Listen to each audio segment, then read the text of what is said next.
Modern education को promote करते हैं, ओपन कल्चर के बारे में बात करते हैं। ऐसे में रणवीर अलाहाबादिया का आजकल एक वीडियो सोशल मीडिया पर काफी ट्रेंड कर रहा है और लोग उसके अगेंस्ट भी बोल रहे हैं, कुछ लोग उसके फेवर में भी बोल रहे हैं। आपकी उस पर्टिकुलर वीडियो को लेकर क्या कुछ राय होगी? क्या आज हम इतने मॉडर्न हो गए हैं जो अपनी फैमिली को लेकर इस तरीके की बातें सोशल मीडिया पर बोले? देखिए, पहली बात मैं एक बता दूं कि पिछले 25 साल से मैंने टेलीविजन नहीं देखा, तो आप जिस घटना का जिक्र कर रहे हैं उसके बारे में तो मुझे नहीं पता, इसलिए मुझे कोई अधिकार भी नहीं उस पर कमेंट करने का। लेकिन संक्षिप्त में मैं जो समझा हूं आपकी बात से, उसमें मैं इतना कमेंट, एक जनरल ओपिनियन कह सकता हूं इस पर्टिकुलर इवेंट के बारे में मुझे नहीं पता। बल्कि आपको बीच पे रोकते हुए, अगर आप इस पर्टिकुलर इंसिडेंट के बारे में नहीं जानते हैं, रणवीर अलाहाबादिया एक सोशल इन्फ्लुएंसर हैं, उनके बहुत सारे फॉलोअर हैं सोशल मीडिया में। उन्होंने क्या कहा, हालांकि उसको पूरा का पूरा वैसा हम नहीं सुना सकते हैं, वो जो बाकी पार्टिसिपेंट्स हैं उन्होंने भी ऐसी बातें कही हैं जो समाज में हमारे यहाँ जो स्थापित अवधारणाएं हैं उनके बिल्कुल खिलाफ हैं। तो अब वो फिलॉसफी जो ये कहती है कि वर्जनाओं को तोड़ो, अनलर्न करो जो तुमने सीखा है, और खुद अपनी परिभाषाएं और अपना सत्य यथार्थ गढ़ो, तो क्या उन परिभाषाओं के हिसाब से ये लोग सही हैं या वो परिभाषा भी इन लोगों को खारिज करती है? नहीं, ये लोग तब भी सही नहीं है। देखिए, अगर कोई गलत बात हमेशा से प्रचलित रही है तो उसके अगेंस्ट हो जाना भी उतना ही गलत होगा। ओशो ने यही किया है? जी नहीं, ओशो ने 50,000 लोगों की सभा में बंबई में जो प्रवचन माला दी है संभोग से समाधि की ओर, उसमें ऐसी कोई हास्यास्पद बात हुई थी क्या? लेकिन आप ये कह रहे हैं कि ढांचों को तोड़ो ही ना जो रूढ़िवादी हैं। हम क्यों ना क्वेश्चन करें, why is sex a bad word? Why? नहीं, मेरी दृष्टि में नहीं है। मैं ये कह रहा हूं कि जिस चीज को बहुत सालों साल, हजारों साल से दबाया गया है वही विस्फोट करेगी, जो उसका स्वाभाविक परिणाम है। मैं भी वही कह रहा हूं। ये लोग जिस प्रकार से, अगर आप बता पाए ओशो की फिलॉसफी क्या है 2 लाइंस में, अगर बच्चे बैठे हैं 4 शब्द में बता दूं? हाँ बिल्कुल। पहला, जीवन का सम्मान, respect for life, reverence for life. दूसरा, ध्यान, मेडिटेशन, अवेयरनेस। आपका नाम साक्षी है ना, तो ध्यान की परिभाषा ओशो ने की है विटनेसिंग कॉन्शियसनेस, साक्षी भाव। तीसरी बात है प्रेम, लविंगनेस। और चौथी बात है ओंकार श्रवण, परमात्मा की ध्वनि के में डूबना, समाधिस्थ होना। ये 4 मुख्य बातें हैं। ये 4 मुख्य बातें इसमें। ये एक सेकंड आपके पास आ रहा हूं। अगला सवाल श्वेता जल्दी से आपसे।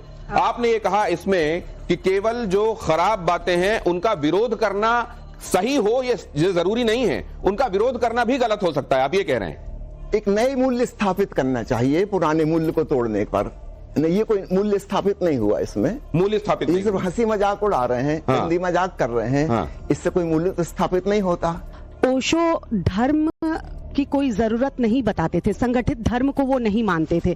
तो मेरा सवाल है, वो देश जिसमें करोड़ों लोग प्रभु श्री राम को मानते हैं, वो देश जिसमें करोड़ों लोग राधा कृष्ण को मानते हैं, वो देश जिसमें करोड़ों लोग माँ के हर स्वरूप की पूजा करते हैं, वो देश जिसमें गंगा को भी हम माँ कहते हैं, वो देश जिसमें गाय को भी माता कह के पूछते हैं, वो देश जिसको खुद हम भारत माँ कहते हैं, उसमें ये कहना कि धर्म की कोई जरूरत नहीं, या इससे अच्छा ये नहीं होता कि धर्म ही वो जगह है जहां आप डुबकी लगाकर अपने आप को पा सकते हैं? देखिए, आपने जिन पॉइंट्स का उल्लेख किया, सबसे पहले तो ये समझ लें ओशो ने इनको कितना सारगर्भित बताया है।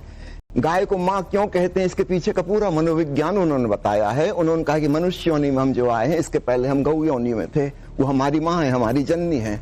एक विकासवाद का सिद्धांत चार्ल्स डार्विन ने खोजा, वो शरीर का विकास है कि शरीर कैसे विकसित हुआ। ओशो कहते हैं आध्यात्मिक लोगों ने आत्मा का विकास खोजा। ठीक, हमारा शरीर वानरों से आया, चिंपैंजी से आया होगा, लेकिन हमारी आत्मा गाय से आई है, इसलिए गाय हमारी माता है।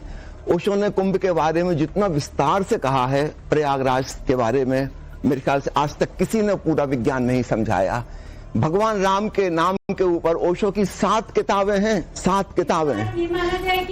भगवान कृष्ण के ऊपर सबसे लंबी प्रवचन माला है। 1 मिनट मुझे पूरी बात कर लेने दीजिए, है ना, अधूरी बात ठीक नहीं, उससे फिर गलतफहमी पैदा होती है।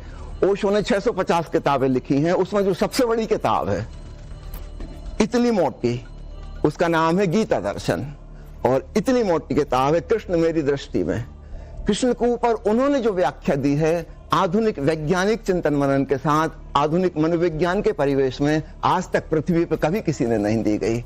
तो ओशो अध्यात्म के शुद्ध रूप को बचाने के पक्ष में है। एक बात मैं आपसे जानना चाहता हूँ, माफ कीजिएगा 1 सेकंड, आप ये जरा ये तस्वीरें देख लीजिए, मैं फिर आपसे सवाल करता हूँ अभी, क्योंकि श्वेता ने जो कहा उसी की कंटिन्यूटी में ये सवाल है। जरा दिखाइए, ये जो आप देख रहे हैं, करीब 50 करोड़ लोग अभी तक 1 महीने में महाकुंभ में पहुंचकर डुबकी लगा चुके हैं। कई लोगों की टिप्पणी आई जैसे एक साहब हैं वो ये कह रहे हैं कि इस तरीके से पुण्य कमा लिया है इन्होंने, तो अब तो स्वर्ग हाउसफुल हो जाएगा और नर्क में कोई मिलेगा नहीं।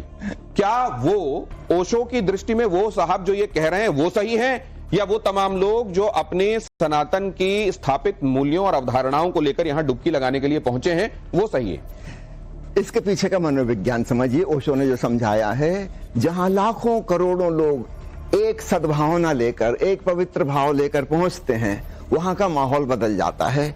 इंडिविजुअल कॉन्शियसनेस फिर काम नहीं करती, एक कलेक्टिव कॉन्शियसनेस, बल्कि हम कॉस्मिक कॉन्शियसनेस से जुड़ जाते हैं। कलेक्टिव कॉन्शियसनेस में एक minute let's talk one by एक सेकंड, मैं जरा अब ये पैनल में जो लोग हैं उनके साथ जल्दी से आपका परिचय करा देता हूं। ये यतिमा चेतनानंद है हमारे साथ, ये सनातन की बड़ी अध्येता हैं और उसके संदर्भ में आपकी फिलॉसफी, मतलब आचार्य रजनीश की फिलॉसफी के संदर्भ में भी आपसे सवाल जवाब करेंगी। सांत्वना श्रीकांत हमारे साथ हैं, वो भी ये समझने की कोशिश में यहां पर आज मौजूद हैं कि आचार्य रजनीश की जिन बातों को लेकर समाज एकदम खिलाफ था, समाज गलत था, धीरे धीरे समझ जाएगा, या वाकई उन जगहों पर गुंजाइश थी इसलिए वो लोग अगेंस्ट खड़े हुए थे। हमारे साथ मानवी जी जुड़ रही हैं जो कि स्त्री विमर्श पर बड़े प्रखर रूप से अपनी बात रखती हैं। हमारे साथ डॉक्टर निशा जुड़ रही हैं, निशा खन्ना, जो कि साइकोलॉजिस्ट हैं और एक बड़े हॉस्पिटल में अपनी सेवाएं दे रही हैं। इसके अलावा हमारे साथ विवेक श्रीवास्तव है बीच में। विवेक श्रीवास्तव हमेशा धारा के प्रतिकूल तैरने के लिए जाने जाते हैं। आज किस तरफ तैर रहे हैं, दोनों तरफ तैरेंगे, क्या होगा मैं जानना चाहता हूं। लेकिन निधि चौधरी जी से भी आपका इंट्रोडक्शन करा दूं। निधि चौधरी जी समाज के लिए सेवा के संदर्भ में कई काम करती हैं और नारी विमर्श पर उनका भी दखल रहता है। अब जरा इसको आपने जो महत्वपूर्ण बातें कही हैं, पहले मैं प्रयाग वाली बात को पूरा कर दूं। जी एक सेकंड, क्योंकि आपके पास समय नहीं है ज्यादा, इसलिए मैं विस्तार में नहीं बोल पाऊंगा। ओशो ने खूब विस्तार से समझाया है कुंभ के बारे में। उनकी किताब है गहरे पानी पैठ, एक दूसरी किताब है मैं कहता आंखन देखी। इसमें तीर्थ के ऊपर उसके पीछे जो सीक्रेट साइंस है स्पिरिचुअलिटी की, उसमें बहुत विस्तार से कहा है और कहा है कि लाखों करोड़ों लोगों का इकट्ठा होना एक बहुत महत्वपूर्ण बात होती है। सब एक भाव दशा में, एक कलेक्टिव कॉन्शियसनेस में ब्रह्म से जुड़ सकते हैं। ओशो ने क्लियरली कहा है गंगा में नहाने से पाप नहीं धुलते हैं। यही तो मैं भी कह रहा हूं। मैं करूंगा ओशो के इंटरप्रिटेशन पे करूंगा। देयर आर मेनी थिंग्स जिनको मिस इंटरप्रेट किया जा रहा है। Let us not try to normalize what Osho said. Osho से बड़ा रिबेल, ओशो से बड़ा दार्शनिक मैं किसी को नहीं मानता।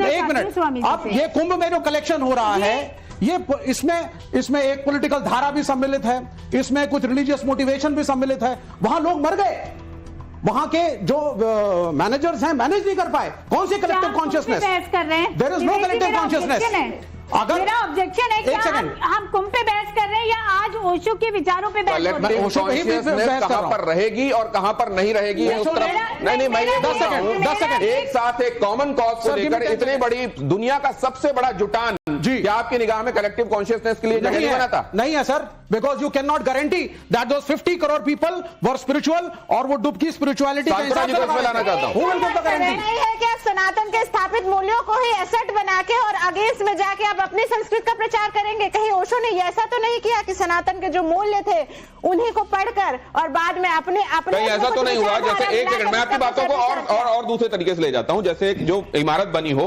पहले उसको तोड़ो, फिर उसी मलबे से अपनी एक इमारत बना दो। कहीं ऐसा तो नहीं किया ओशो ने? एक सेकंड जवाब लीजिए। यह बुद्ध ने किया? जवाब लीजिए। यही बुद्ध ने किया? यही बुद्ध ने किया वो कह रहे हैं। जवाब ले लीजिए सर, जवाब ले लीजिए। बुद्ध ने तो यही कहा। आप सुनने के लिए तैयार तो हो? प्लीज मैं आ रहा हूं। आज चेतनानंद जी, यतिमा चेतना जी आपके पास और निशा जी आपकी बारी में आ रहा हूं मैं जी। पहले आपके सवाल का